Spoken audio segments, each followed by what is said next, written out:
trying to see where he was guiding me, and it just led me to Dallas, led me to Derek, and I pursued it, and I'm here now, and I feel good. Ryan Garcia couldn't secure a fight with Isaac Cruz, so he chose Cruz's most recent opponent, whom Cruz defeated. Isaac Pitbull Cruz declined the May fight with Garcia due to his February 1st bout. Rolando Rolly Romero was then offered the fight and accepted. It was a good performance.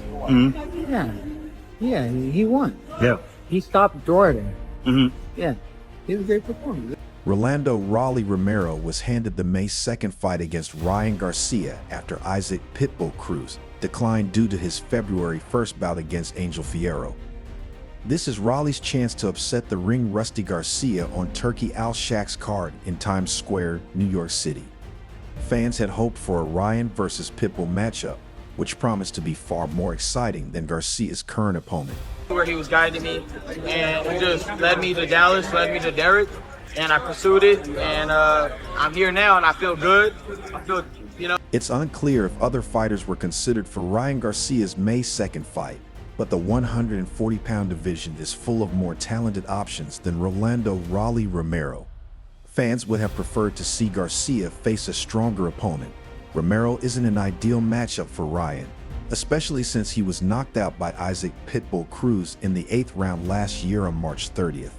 Rolly is viewed as a lower-tier fighter with limited skills, not worthy of headlining Turkey Al-Shaq's card alongside a superstar like Garcia.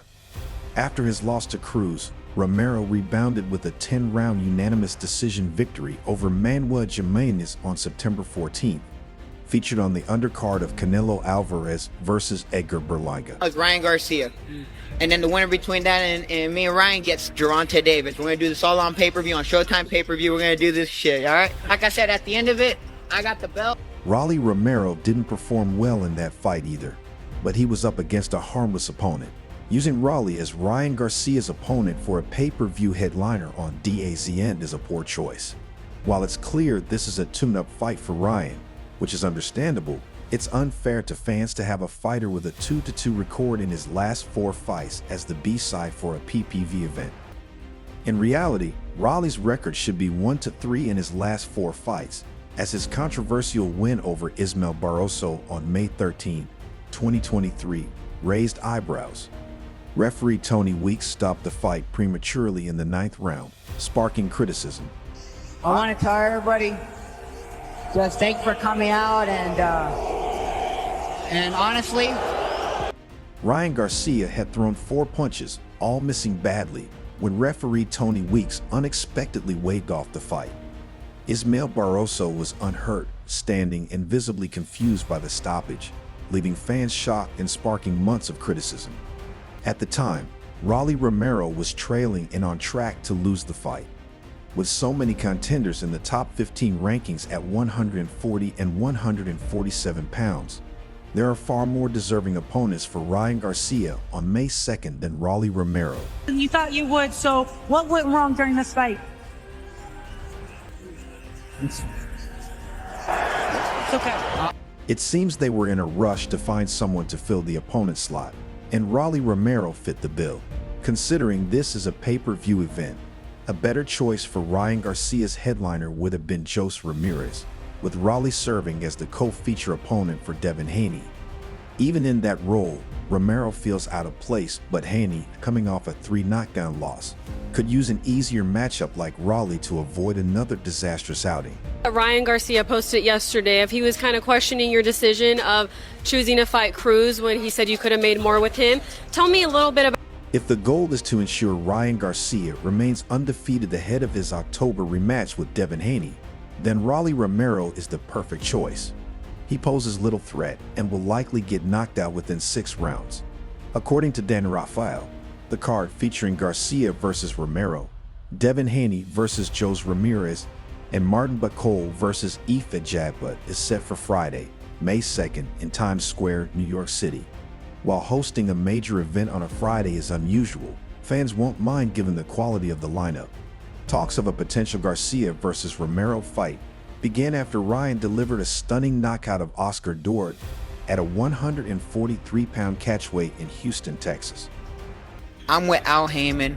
Al Heyman, Ryan Garcia's biggest fight was with Al Heyman. The most money he ever made was with Al Heyman, and then he goes back and fights for crumbs on a shitty TV network. Like, it didn't take long for King Rye to set his sights on his next fight, as he called out and took shots at WBA junior welterweight champion Rolando "Rolly" Romero. "I'm committed to becoming a world champion," Garcia told DAZN's Chris Mannix after his 8th round knockout of Oscar Doherty. "If Rolly wants it, bring it on. Rolly, I know you talk a lot. Let's make it happen. Where you at? You got beat up by that old dude." By old dude, Garcia was referring to 40-year-old Ismael Barroso, who gave Romero a tougher-than-expected fight before Rolly claimed the WBA title in a controversial victory months earlier. Better deal. Al Heyman's the best in boxing, and hands down, all of us Al Heyman fighters are living great. Ain't one of us complaining. The promotional build-up to a Garcia versus Romero fight promises to be pure entertainment. King Rye also highlighted how defeating Rolly could position him for potential blockbuster bouts against Teofimo Lopez or Devin Haney within the 140-pound division in the near future, in response to Ryan Garcia's challenge for a title fight. Former WBA super lightweight champion Rolly Romero didn't hesitate to engage. Garcia, who fought live on DAZN last night, secured an impressive stoppage victory over Oscar Doherty in Texas.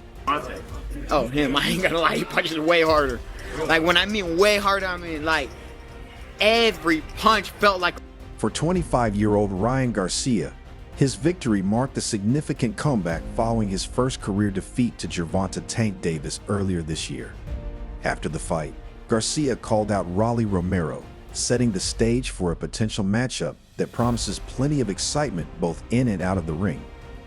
Romero, who became the WBA champion at 140 kilos earlier this year by defeating Ismael Barroso, responded on X, formerly Twitter, with a bold prediction: Rolly by murder in the first, signaling his confidence in a swift victory if the two were to meet. It's like a family, like it's a bond. So I'm hungry, man. That's why I'm here every day training. I didn't even know this was happening, but I came to train with Derek. And like I said, it's a blessing. The anticipated fight between Ryan Garcia and Rolly Romero never materialized. Instead, Romero faced Isaac Cruz, while Garcia took on Devin Haney in a showdown with one of the most dramatic buildups in recent memory. While some thought the tension was manufactured, others sympathized with Garcia, showing concern for his mental health. Romero, who was originally set to fight Garcia, chose Cruz instead, fueling a rivalry with Garcia. This led Garcia, the Victorville native, to arrange a bigger fight with Haney. However, Garcia's social media actions raised doubts about the bout happening. Despite their beef, Romero later spoke out in an interview with Fight Hype, putting aside differences to highlight the seriousness of Garcia's situation. Everybody, you guys, Jesus was resurrected. I'll be back. I want to tell everybody Happy Easter and thank you for supporting me. Speaking with Ron Goodall, Rolly Romero suggested that Ryan Garcia needs support from those around him, as what he's going through is no joke. Noting Garcia's state of mind, Romero urged people to stop slandering him, emphasizing that Garcia's words may be a cry for help. "He's speaking some truth," Romero said, even suggesting that Garcia might be revealing information people aren't aware of, with others dismissing him as crazy. When asked about the potential fight, Romero stated that Garcia doesn't need to fight, implying his well-being should come first. 140, I'm at 140, you know, and I have the belt, you know, you have to come get the belt, you know, and that's a fight that everybody's been asking for forever, you know, and all I know is that fight is the biggest fight in boxing right now, me and Ryan. Noting that King Ree last fought in December, Romero believes Garcia has money and doesn't need to fight right now. "Let the kid sit down, simplify his life, and then bring him back to the ring," Romero said, stressing the importance of people staying close to Garcia. He added that those who truly care about him need to be near him, but expressed concern that Garcia might not have anyone he truly trusts. While Romero set aside his rivalry with Garcia to offer support, the same can't be said for a certain super middleweight fighter. You know, that I could get up, I could keep going, you know, and like I said, man, I ain't gonna lie, man, that man got some men in his hands, like, I ain't gonna lie, every single time he landed. After Ryan Garcia's outbursts online, Caleb Plant took to X, formerly Twitter, to express skepticism about Garcia's erratic behavior, claiming it was all just a fluke. Eventually, Garcia won the fight. Now, Romero has become Garcia's third confirmed opponent in just 1 month. While waiting to be reinstated from suspension, Garcia also arranged an exhibition bout against Japanese kickboxer Rukia Ampo. Take off your glasses. I'm gonna knock you out. It's over. You're done. You're goofy. God. The fight was initially slated for the end of December, but it was uncertain due to Garcia's promotion company, Oscar de la Hoya's Golden Boy Promotions, not yet giving the green light. As if that wasn't enough to make the fight seem like a bit of a farce, Garcia's opponent took it a step further on Tuesday. A press conference was scheduled to build hype, but his opponent, Ampo, literally didn't show up. Rizin CEO Nobuyuki Sakakibara explained Ampo's absence, stating, "I'm not too thrilled to make this my first statement, but today we were supposed to have Ampo here, but he overslept and missed his flight. However, he is on his way to Tokyo, as far as I hear." You know the last 2 fights you want to go out on? Yeah, The last fight? The last fight you want to go out on? Like, who? Do you have anybody in mind?